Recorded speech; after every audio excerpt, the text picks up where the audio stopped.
Well, a former teacher who taught at Canterbury School in Fort Myers could be spending the rest of his life in prison. His name's Joseph Comperchio. He's accused of sexually assaulting children during his time teaching at a Catholic school in Michigan.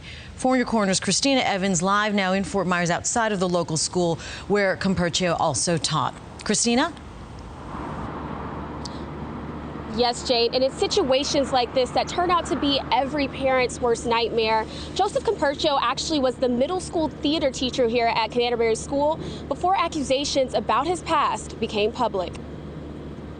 It doesn't matter whether it's school, sports, church, that shouldn't be taking place. A former teacher was arrested Monday in Fort Myers for criminal sexual assault on children. The charges go all the way back to the 1970s, when Joseph Comperchio was a drama and music teacher at St. John's Catholic School in Jackson, Michigan.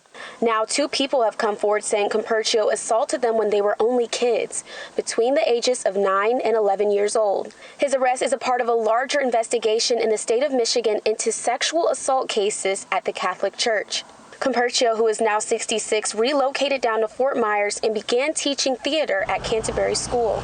And according to the school's website, in 2017, he even led a trip for students to compete in a state music festival in Orlando.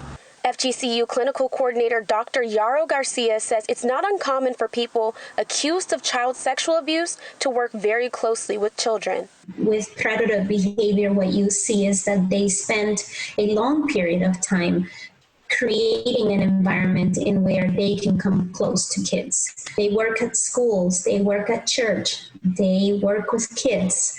It's part of how they become so closely in contact with kids.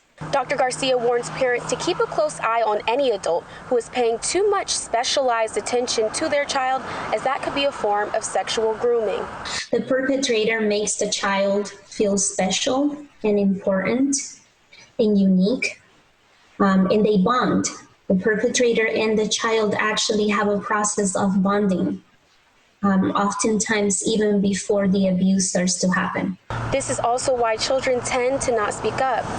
And once they have that trust, then the abuse process gets initiated in a way where the perpetrator can also ask that child to not say anything or not share this with anyone, almost in an attempt to ask the child, you need to protect me.